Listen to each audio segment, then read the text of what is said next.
Evelyn Homolka Carter. On August 11, 1995, my father, John H. Homolka, celebrated his 100th birthday. More than 100 relatives and friends from all over the country joined us in Torrance, California for his celebration. What you are about to see represents more than 2 centuries of Homolka Rehor history.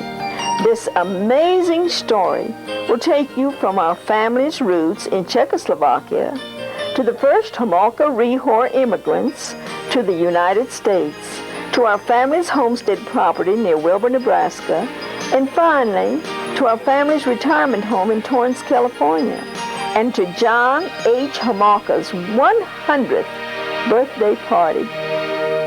Our great-grandfather arrived in America in 1864, just 2 days after Abraham Lincoln was shot at Ford's Theater. In fact, the Army was still searching for John Wilkes Booth when our great-grandfather first stepped foot on American soil. When John Homolka Sr. was born in 1861, the Civil War was being fought, and the Yankees and Confederates were preparing for the Battle of Bull Run. His wife Mary was born in 1867, the same year that the United States purchased Alaska from Russia. When my mother, Anna Rehor, was born in 1896, Buffalo Bill Cody and Sitting Bull were performing in their historic Wild West show, and Congress was still investigating the Indian massacre that had taken place a few years earlier at Wounded Knee, South Dakota. When she died in 1988, the Space Shuttle Challenger explosion had become the worst disaster in the space program. Our mother's mother, Anna Rehor, was born in 1871, 5 years before the Battle of the Little Bighorn. When she was born, Ulysses S. Grant was president. She died in 1948. This is a story as told by John H. Homolka about his grandparents, who would be the great-grandparents of Evelyn, Susan, and Roland. Grandmother Eva Vaniek, his mother's mother, was born in Czechoslovakia. She was a big lady with a black braid, and it is said she was a bad diabetic. She married in Europe. She and her husband, Anton, homesteaded 9 miles west of Wilbur, Nebraska. Eva had a buggy pulled by one red horse whose name was Dolly. She was born December 25, 1841, and she died July 9, 1905. She died 24 years before her husband. She was 65 years of age. She and Anton, her husband, were the last surviving homesteaders in the Wilbur area. Now her husband, Anton Vaniek, was also born in Czechoslovakia. He was a tall, thin man whose hair stood straight up. Grandfather raised a lot of tame rabbits. His boys did most of the farming. He bought a lot of land. But it's said he drank a little bit too much, but not too much. He and his wife are both buried in Wilbur, Nebraska at the Czech Cemetery. He was 90 years, 11 months, and 7 days old when he passed away. Grandfather Anton Baniak was born in Czechoslovakia. It is said when he came to America, he wrote his name with a V, which was the correct spelling, but it was not legible, so he wrote another V over it, and so he became W-A-N-E-K instead of V-A-N-E-K. John H. Homolka's grandfather, spelled J-A-N, was a big man with a beard who always smoked a pipe. He was a jeweler in Europe and later in Milwaukee, Wisconsin. He was very well educated and he read a great deal. He was born in Czechoslovakia and he came to America to homestead land. He stopped in Milwaukee. Evelyn, Rollins, and Elvira Homolka's grandfather was born to them on the way to America. But our grandfather always said, "I'm an American because I was coming here." Their oldest daughter married a man by the name of Schwehler. She remained in Milwaukee. He was born in 1821 and he died in 1904. Now his wife, grandmother Marie Homolka, also came from Czechoslovakia. She was a little heavy lady, but my dad said his grandmother could always be found in the kitchen. Both are buried at Wilbur, Nebraska at the Chase Cemetery. She was born in 1824 and she died in 1901. Their children were John Homolka Sr., father of John H. Homolka of Torrance, California, William Homolka, Francis Stecker, who remained in Milwaukee, and Mary Boers. This is a picture of the home where my grandfather, John H. Homolka, was born. 5 generations of Homolkas have lived in this home. This home is now demolished. This is a picture of John and Mary Homolka's family, my grandparents. The family picture includes Emma, Anna, Francis, my dad, J.H. Homolka of Torrance, and brother Ed. This is a picture of my dad at age 5. Here is our dad, John H. Homolka, at age 15. Isn't he a dandy with the little curls? This is my father and his brother Ed. Ed is standing. This picture was taken in 1915. Our grandfather, John Homolka, J.H. Homolka's father, this was taken when he was a young man with a friend. Here are my grandparents, John and Mary Baniak Homolka. Mary was a singer in New York City, but came west with John. It is said she never liked the prairie life. Our father received his musical ability from his mother. My mother, she was a big singer, and she used to sing. And then Dad seen the homestead land in Wilbur, so he wanted to go, so they went there. Then they started farming. That's the way the whole story was. I was good. I went to country school, but I didn't get much school. Grandpa was big outside farming, working in the field. I didn't get much schooling. This is a souvenir that we found of J.H. Homolka's school that he attended. This land was donated by his father, by the Homolka family. And if you will notice, his teacher's name was Minnie McAdams. He must have been in about the 3rd grade. If you will also notice on the following pages, there are 2 John Homolkas. One is his cousin, and one, of course, is John H. This is school district number 84, Wilbur, Nebraska, Saline County. This was in April of 1904. If you'll notice at the bottom, J.H.'s father, John Homolka, was one of the school officers. This is a family picture of John and Mary Homolka's family, J.H. Homolka's family. First is Ed, age 17. Next, Anna, age 27. Next, Francis, 25. Emma, 24. John, 19 years old. John Sr. at this time was 51, and Mary was 47.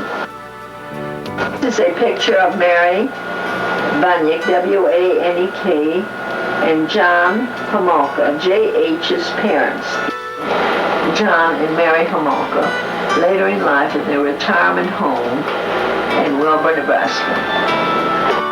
Last picture of J.H. Homolka and his dad, John Homolka, before his death. This is Anna Rehor Homolka, our mother, known by everyone as Grandmother Homolka. She was the wife of John H. Homolka. She was the mother of Evelyn, Elvira, and Roland Homolka. Joseph Podlashak was Anna's grandfather. This is a calendar that was issued by the Farmers and Merchants Bank of Milligan, Nebraska. It showed the three founding fathers of Milligan, Nebraska. Joseph Podlashak is on the right. I'm going to be reading to you from a historical document about Joseph Podlashak, who was the father of Anna Podlashak Rehor, who was my mother's mother. This is quite lengthy, but it is very interesting. This was a remarkable man who was a skilled cabinet maker. He played in the New York Symphony Orchestra. He made the first roll-top desk in America. He became a successful farmer with no previous experience and a pioneer. He made a number of dressers of the same style when he was an old man in Nebraska. He was born January 5th, 1842 in the village of Slutina near Pisek, in what was then the Austro-Hungary and is now South Bohemia in the Czech Republic. His people had lived in this village for over 350 years, and one of his ancestors, it is said, to have planted a linden tree, which later was found to be one of the largest of the three largest linden trees in Europe. His father was Václav Podlashak, a violinist and a bandmaster in the Austrian army, who led an orchestra of 63 musicians. He played for the Emperor Franz Joseph at the Emperor's special request on May Day. Joseph had two brothers, Ignaz, who was 4 years older, who also came to America, and another brother about 10 years older, who was on the stage either as a violinist or a singer, and who was mysteriously poisoned and died. He was an outspoken anti-Catholic. Joseph's father died when Joseph was about 1.5 years old, and his mother died about 3 years later. He was cared for by a relative who was a parish priest, and he received violin lessons from a friend of his father's, and he was in the junior choir. When he was 9, the priest was transferred, and the boy was taken in by a cabinet maker to learn the trade. A family story is that the priest stole the boy's inheritance and disappeared.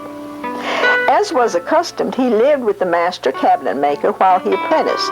He was allowed to attend school part-time until the age of 12. At the age of 13, he passed his examination and was given a passbook as a journeyman cabinet maker by the government official. He struck out on foot for Croatia in the former Yugoslavia, where he found steady work. At night schools, he was able to study the German language, drafting and mathematics, and also learned some geology and the workings of the flour mill machinery. Looking for better work, he traveled on foot to Tyrol, where wages were better, but he could not find work, so he walked to Slovenia and again found no work. He walked on to Budapest, Hungary, where he found work in the flour mills, then the biggest in the world, first as a repairman for the machinery and later an assistant draughtsman and designer. At 21, he was required to report to his hometown for military service in the Austro-Hungarian army. So 6 months before His birthday, he began to walk from Budapest to Písek, Bohemian, some 300 miles. Upon reporting to the local official, he was required to walk an additional 50 miles to a military post for physical examination. After all that, he was rejected for military service because he was too small. He went back to his native village and there heard that cabinet makers and scroll sawyers were in demand in Constantinople, now Turkey. So he and two friends decided to go there. But before they could leave, a letter came to the village from a former resident who had gone to America, telling of free and fertile lands that could be had just for the asking, where jobs were plentiful and everything was abundant. So he took what little money he had and went to Amsterdam and bought a ticket to America. He then learned that the sailing ship he was to take was delayed several weeks on its return trip. The trip was 6 to 7 weeks each way. He tried to find work but could find none. Then a steamship came into port and he learned from the German steward that it could get to New York in 3 weeks. The owners accepted his ticket on the sailing ship, but he had no pay to pay additional fare for the steamship, and after paying, what he had left was only $2. How he survived on just $2 is not recorded. The German steward let him have a book, Woodbury's English Method for Germans, and he studied it to learn some English based on the German he had learned. He had no money to buy it from the German, but before he landed, he had learned enough English to ask for a job. He landed in America April 17, 1865, a day or two after President Lincoln was assassinated. The day after he landed, he got a job and started working. When the steamship returned from Amsterdam the next trip, he had the money to pay the German steward for the book, and they became friends. He visited Joseph every time he returned to New York. In New York, he prospered. He was a first-class cabinet maker and was able to work on a contract basis instead of day by day. He worked for the Colonel Kerr Furniture Company and was a member of the New York City Symphony as a violinist. He is said to have made the first roll-top desk in America, which was sold in Washington, D.C. He saw some circulars on Nebraska and took his family west, arriving in Omaha December 31st, 1871, and at Fairmont, Nebraska 4 days later. He homesteaded 80 acres, 1 mile north and 3 miles west of Mulligan, getting his final papers from the United States on June 30th, 1879. At first, the family lived in a dugout. His daughter Anna used to tell her grandson, Joey Vosabov, how they built the railroad to Mulligan and all the horses and sand mules and men and noise. She also told of Indians coming to the dugout to beg food. Though farming was new to him, he progressed studying farm magazines for new crops and machinery. He had the first self-binder in the neighborhood. He also planted many trees, and in later years, some was cut into lumber at his own mill. In advanced years, he made a number of items from this, his own lumber. Years later, after his death, many were harvested, one being 43 inches in diameter. He died at his homestead, December 6, 1913, at 71 years old. His wife had died at only 44, just 18 years after they came to the farm. He was a pioneer in the Mulligan area. His sons, Emil and Henry, were inventors of the magneto and litigated patent for it. The above information is from the book, The Podlashak Family by Evelyn Starrett, published in 1982. This is Joseph's wife, Catherine Pekar, P-E-K-A-R, Podlashak. She died when she was only 44 years old. This is the Joseph and Catherine Podlashak family. Seated from left to right are Emma Hulich. Next is Anna. This is our grandmother. She was responsible for raising the siblings after her mother died. Seated next to her is Josephine Rehor, and on the far right is their father Joseph. Standing in the back from left to right are Catherine Kushka and her brothers Henry, Emil, and Will. In those days, only the men were educated. The boys in the family were all graduates of the University of Nebraska. However, the women were not given this opportunity. Later, Anna Podlashak married Joseph Rehor. This picture was taken during their first year of marriage. Joseph and Anna Rehor's family portrait. Olga Novak is sitting on her mother's lap. Anna Rehor, Joseph Rehor, Emma Rezabek, with the little boy in front of her, Joe Rehor. The other two girls standing are Josephine Vosaba and our mother, Anna Homolka. At this time, Eleanor Stayskull was not born. The late 30s, the Rehor family, from left to right, Josephine Vosaba, Eleanor Stayskull, our grandmother, Anna Rehor, our mother, Anna Homolka, our grandfather, Joseph Rehor, Emma Rezabek peeping from behind, Olga Novak, and Joe Rehor. Joseph and Anna Rehor, who farmed near Strang and Wilbur, and later retired in Wilbur, Nebraska.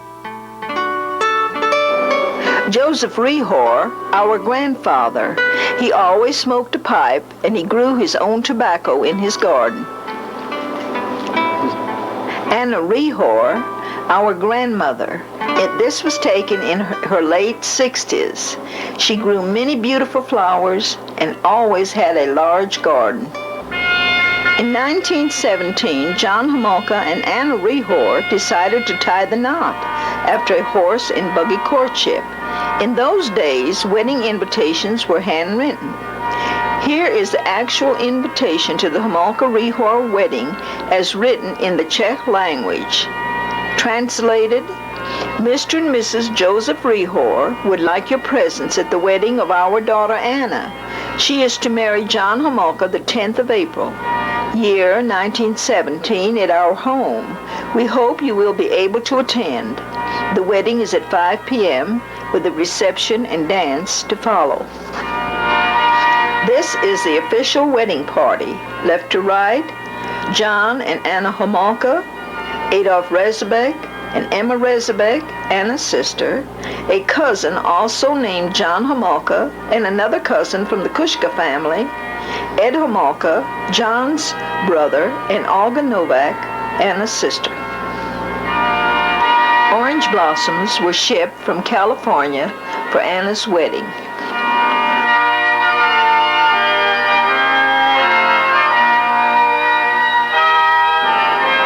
Notice Anna's necklace.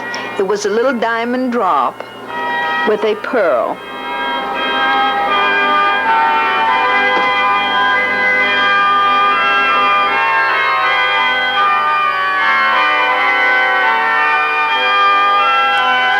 After our parents were married, they settled on their farm in Wilbur, Nebraska, and lived in this house where all four of their children were born.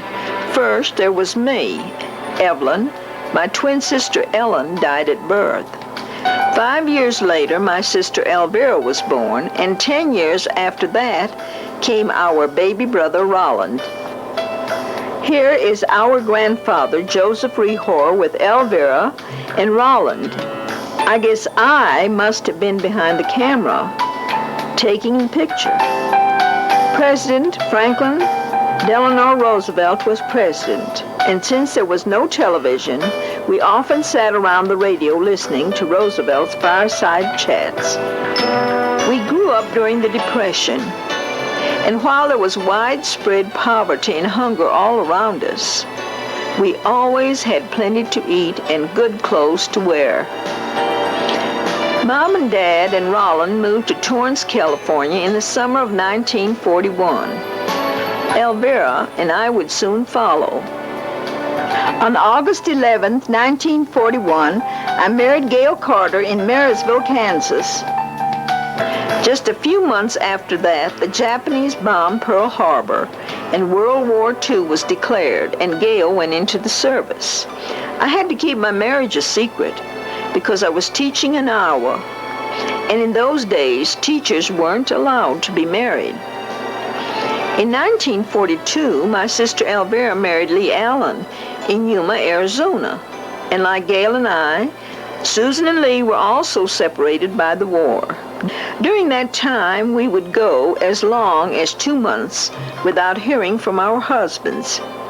Lee was stationed in Alaska with the military air transport. As a pilot and flight engineer, Lee was responsible for ferrying planes across the Bering Strait into the Soviet Union. It was a big responsibility because at that time the United States was building all the planes it could to aid the war effort. Back home, all women worked. Even our mother worked in an airplane factory. During the war, Gale was stationed in the Pacific Theater. He held the rank of captain and was transportation officer for the 24th Corps, which invaded Leyte in the Philippines. Later, Gale saw action in the invasion of the South Pacific island of Okinawa. It was an extremely trying time for all of us because we didn't know if we would ever see our husbands again. Roland was too young for World War II. He continued to attend school in Torrance. He would eventually see service in the Korean War. When World War II finally ended in 1945, we all gathered in Torrance for this family portrait. I think you can see the relief on everyone's face.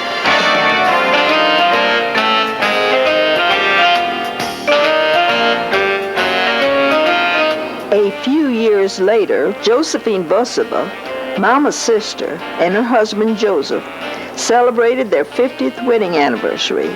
The sisters and their brother gathered for this picture. Left to right, Olga Novak, Josie Vosova, Anna Rehor, our mother, Joe Rehor, Eleanor Stasko, and Emma Rezebek. Roland was the last of our family to marry. He married Joyce Beaver at the Lutheran Church in Torrance, California. This is John Homolka after retiring from National Supply Steel Company, where he was on the security force for 15 years. He always enjoyed working with wood, so after retirement he did carpentry for a number of years. Each year, after Anna and John's retirement, they always returned to Nebraska to visit relatives and friends and manage their farming interests. In 1967, Grandma and Grandpa Homolka celebrated their golden wedding anniversary. The celebration, complete with Czech music, was held in the home of Susan and Lee Allen in Torrance. Notice the kolaches, which is a Czech pastry, and the rohlíky, which is a Czechoslovakian roll.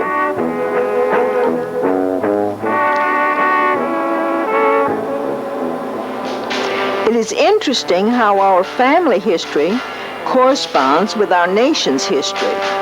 In 1968, Senator Robert F. Kennedy, who was running for president, dedicated the Czech village in Wilbur, Nebraska. He visited the home of our cousin, Joey Vosova, who had also served as a senator in Washington, D.C. with Kennedy. A few days later, Kennedy was assassinated in Los Angeles. The 60s represented a troubled time for America. John F. Kennedy had been assassinated in Dallas.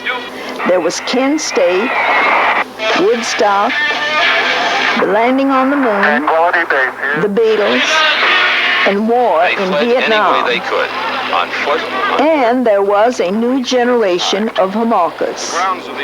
Gail and I had 3 children. First there was John William Carter, born on November 9, 1947. Gail Susan Carter was born on October 30th, 1948, and Penny Evelyn Carter was born on May 11th, 1950. I enjoyed a career as a dress shop owner, a teacher, a real estate broker, and a mom.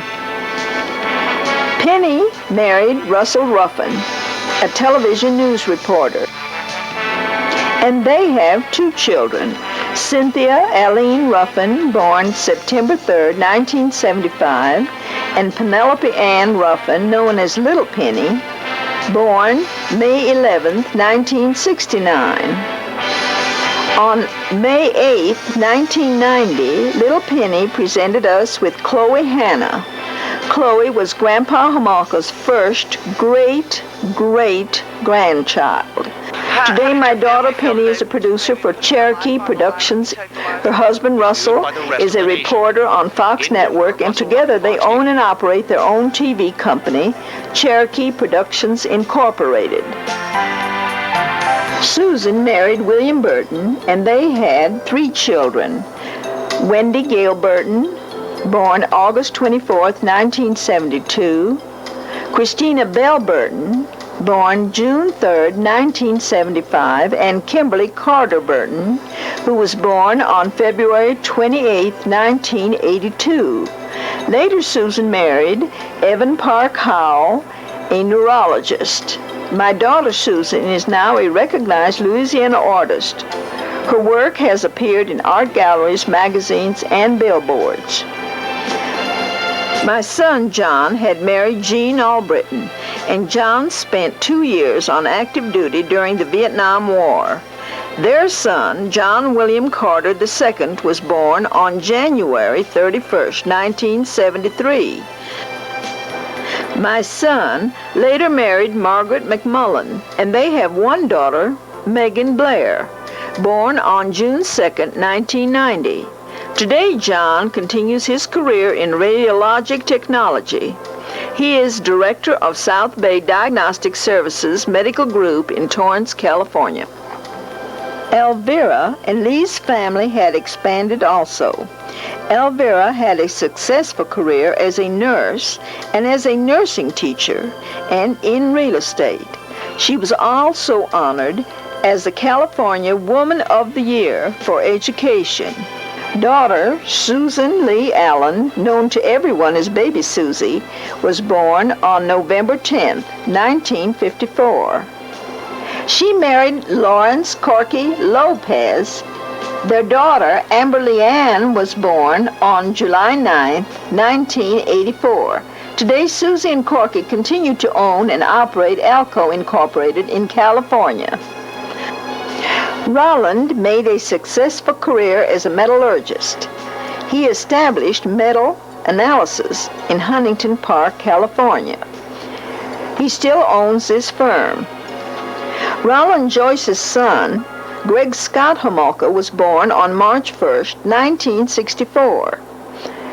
Greg married Kelly Williams, and they have 2 children, Emily Suzanne, born on March 23rd, 1994, and Daisy Claire, born on May 3rd, 1996. Today, Greg is general manager of metal analysis. Our mother and father celebrated their 65th wedding anniversary in 1982. Mother and Dad would remain married for 71 years. We lost our mother when she was 91 years old. Anna Christina Rehor Homolka had been born on April 23rd, 1896, and she died on February 23rd, 1988. Grandma Homolka is interred in the mausoleum at Green Hill Cemetery. Gail and I celebrated our 50th anniversary on August 11th, 1991. The party was hosted by our children. The dinner and reception were held at the Golden Nugget in downtown Las Vegas, Nevada. My sister, Elvira, and her husband, Lee, celebrated their 49th anniversary with a cruise to Mexico. Their entire family accompanied them. By the time this program was produced in the mid-1990s, we had lost 2 more of our beloved ones. Lee Ernest Allen was 75 years old. He was born July 1st, 1917, and died on October 26th, 1992. And my husband, Gail Amos Carter, was also 75. He was born on September 3rd, 1917. He died on May 27th, 1993. Lee had worked in the space program and was a crew chief in the historic Surveyor project. He was honored for his pioneering work, which led to the Apollo program that successfully landed the first man on the moon. He and Susie established Lastromerics. Lee designed and built a machine which knits wire. What you got, Lee? Down the final. Gail had been a teacher and later owner of Carter's Pharmacy. In the 1960s, he started a new career when he became a real estate broker. He was elected president of the Louisiana State Farm and Land Brokers Association and was owner of Gail Carter Realty. Gail was president of the Marouge Lions Club and was instrumental in the establishment of Oakwoods Nursing Home. We all have hundreds of wonderful memories of our loved ones. And one of our most treasured memories is on Galva Avenue in Torrance, California. Even after 100 years, Grandpa Homolka was still maintaining his daily routine. And who can forget his open invitation to all of his relatives and friends? I'll take you out for breakfast if you finish the money.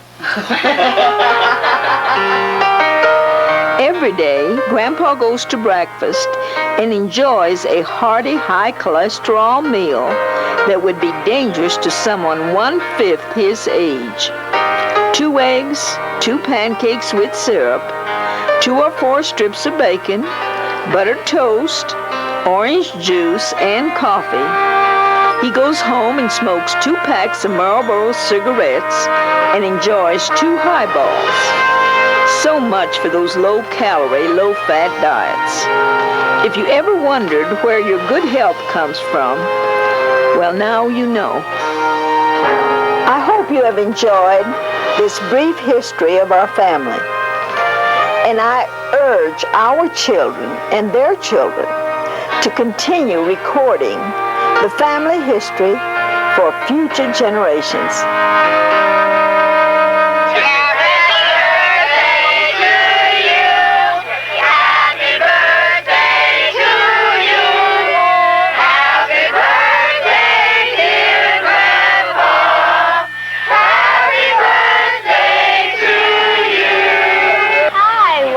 Grandpa Homolka's 100th birthday party. You can step right in and we'd like you to sign. Hi, welcome to Grandpa's 100th birthday. Hey. Hello. Hi. What's your name? We can move on, please. Duck over your face. Duck over your face. Okay. Happy birthday, Grandpa. Happy birthday, dear Grandpa. 100. Happy birthday to you. Yay! Yay, Grandpa.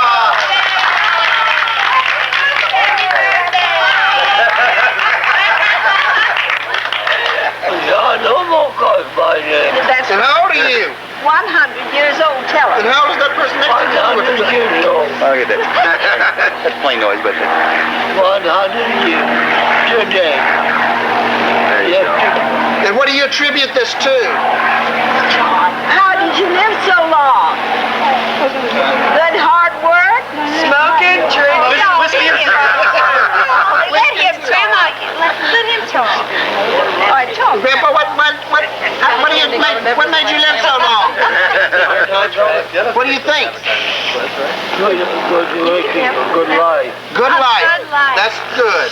Good life. And what's your favorite food? Oh, I love coffee. Do you like those potato dumplings? And poppy seed bread, huh? And poppy seed? Duck and pig. Duck. Are you taking him? He got a duck yesterday from France. Yeah, I put him 4 little ducks a week. Home version of the big one. What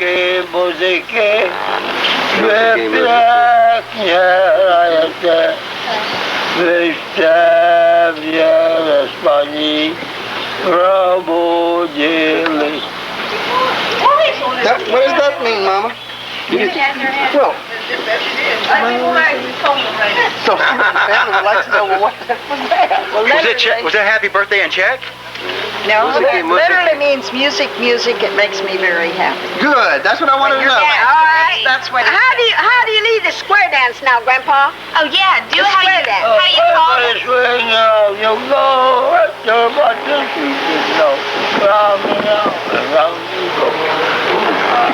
Grandpa, you're a movie star. Grandpa, do you know you're a movie star today? You're a movie star. You're a movie star today. I'm Evelyn Carter. I'm the mother of these children.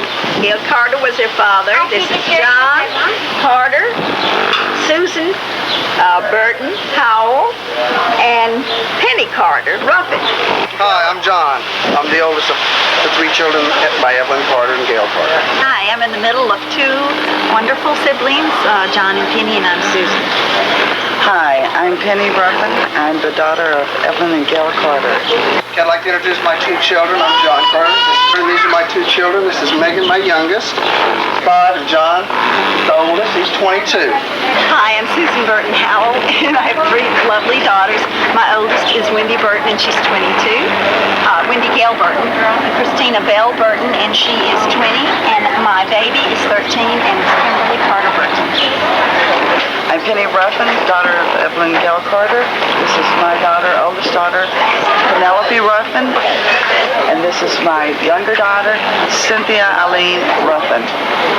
This is my daughter, Chloe Hannah Ruffin. And I'm the great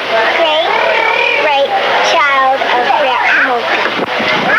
And she's 100 today. Susie Ellen. I'm the second daughter of Anna and John Homolka. This is my daughter, Susan. Her husband, Lawrence of Corky Lopez, and their daughter, Amber Lopez. And we live in Torrance. They live here in Palos Verdes. Amber is 11, and she's my only grandchild. I'm the youngest son of the Homolka clan, of Grandpa Homolka. This is my son. This is my daughter, Kelly. Hi. My son, Greg. And that's Emily, my granddaughter. Can you say hi, Emily? Say hi. Emily's 17 months old.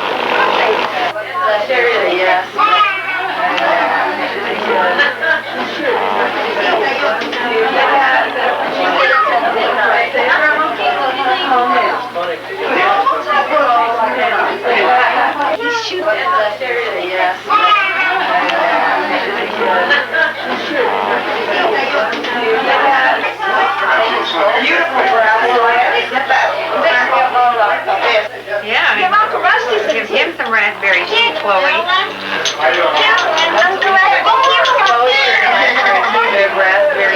Thank you. With milk and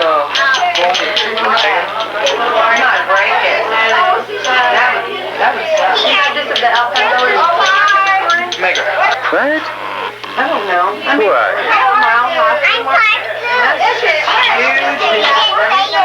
I know y'all have big, huge ones. I'm Joyce Homolka, and this is my son, Greg Homolka, and grandma of Emily. I'm Judy Slater, and Kelly is my daughter, and Greg is my son-in-law, and little Emily is my granddaughter. Oh, my goodness. What beautiful flowers. There she is pouring tea.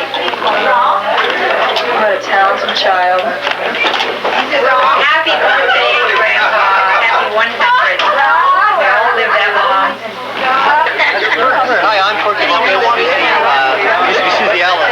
Now she's Susie Lopez. This is John Dunn, friend of the family. This is Lori. This is my sister Julie. Julie, say hi to the camera. This is her nephew Jonathan. Glenna. Jonathan's sister Glenna. This is my dad, Shorty. Hi. This is the mother of Jonathan and Glenna. My mom over there.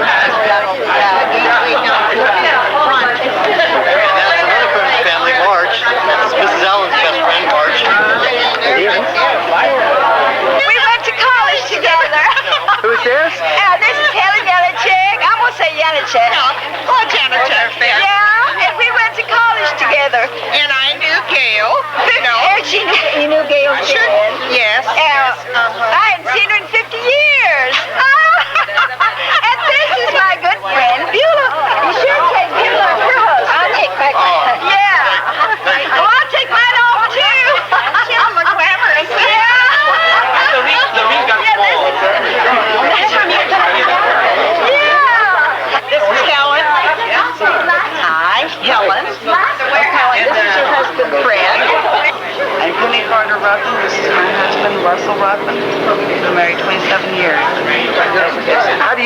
know John? Oh, I worked with him for about 25, 30 years.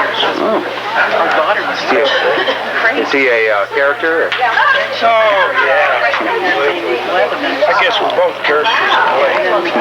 Glad to be here. all the way over when we went. Hope the job makes a lot more. Right all the way.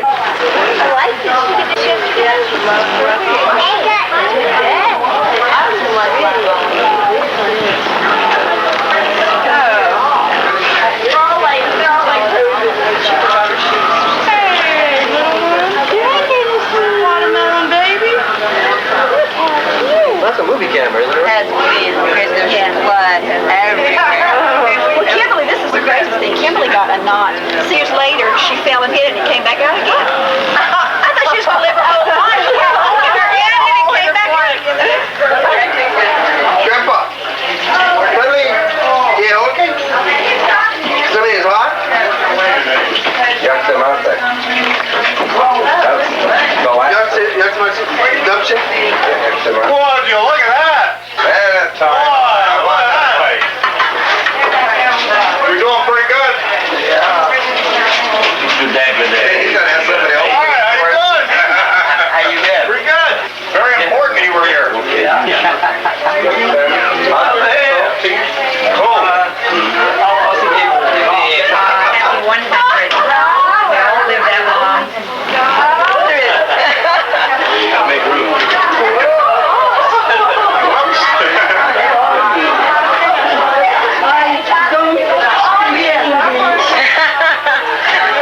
That's big English. She's from Romania. Grandpa, this is Darrell. Grandpa. This is Darrell. Can you see 100 on the flowers? Oh yeah, 100. This is my mom. Thank you, buddy. Her father is from Czechoslovakia. So my grandfather was from Czechoslovakia. Grandfather.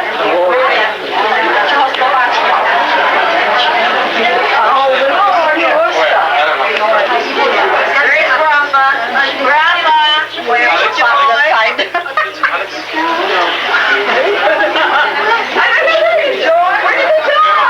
Okay. Hi, Grandpa. It's Joyce. There's something for you. How's his husband? I'm going to take you. And put this with me. That's coffee. Hi, how you doing, sir? That's coffee in there, so you don't have to take it when you spill it. Well, I'll just kind of set it all around him. These are brainstorms. Computer guru. And here's my young brother. Oh, you're right, sister. My young brother. It's a very small hangover this time. He was kind of late. Wait, your hangover small? Well, you guys are just too young for me. He tried to go out with the young folks last night, and I think it was too much for him. No, it's too much for us. He is the one that out-partied us. I don't know. I remember the last part of the party. So that was pretty bad. Little John and I sat in his hot plate till 4:30. Oh, my goodness. Oh, I'm so glad you came. Gosh, you know, just like you always were. You always were. Right. Susie and Evelyn worked hard. Get me ready. There's something really odd and be there. George, this is my father's very large.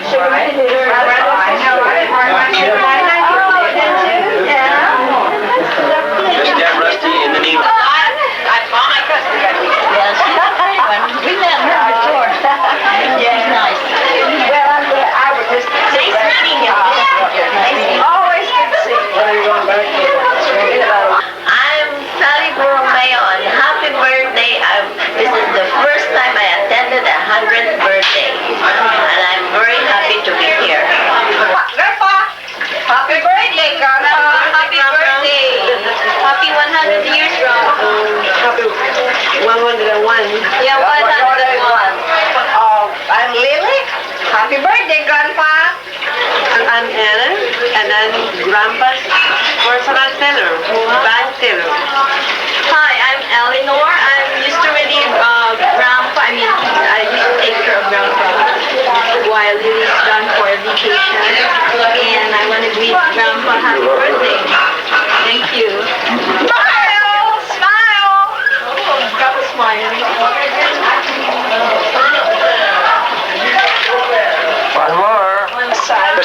again? I said, I want you to get my best. I'm going to take a picture. Listen to the left. It's this one. Oh, my public. Oh, see? We have to go. I want to take a picture. Hold on a minute. I want a picture of Lily and Grandpa. Smile. Now, Lily, say happy birthday to Grandpa. Say happy. Happy birthday, Grandpa. Okay, look here, Rusty. Look at Rusty, Grandpa. Close your mouth and smile. Grandpa, yay, Grandpa. Happy birthday. Something's never changed. Oh, you look so wonderful. 100th birthday. Duck's over there in the corner. I'll put your ducks over there. Yeah, we'll step on that one right here. Take a picture. You know what? I met once you're Okay, let's go. Everybody get ready. All I care. Come on, Penny. Penny. Come on. I will. Come on, Binks. All right. Here's the tree. Oh, Rusty, you did good. John, I noticed you doing that earlier.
birthday to Grandpa. Chloe is the receiving. Chloe, go say happy birthday to Grandpa. Happy birthday, Grandpa. Like baby one yesterday. We got. Oh wait, John. Sorry. Can you take me? That's like a taxi.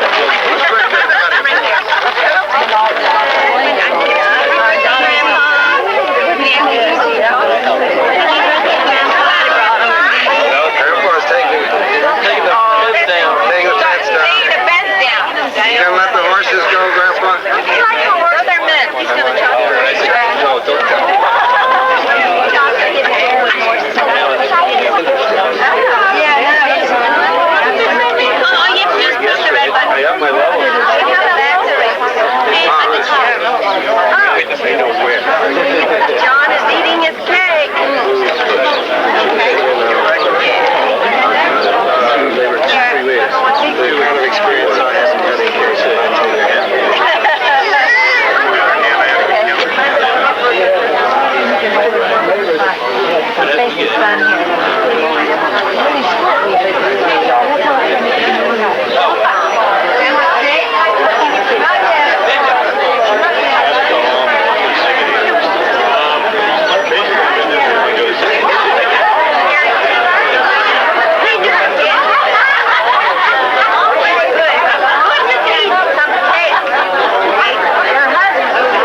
happy face in the sky over Grandpa's house. And to this day, it's still a mystery who was smiling down on that warm August day.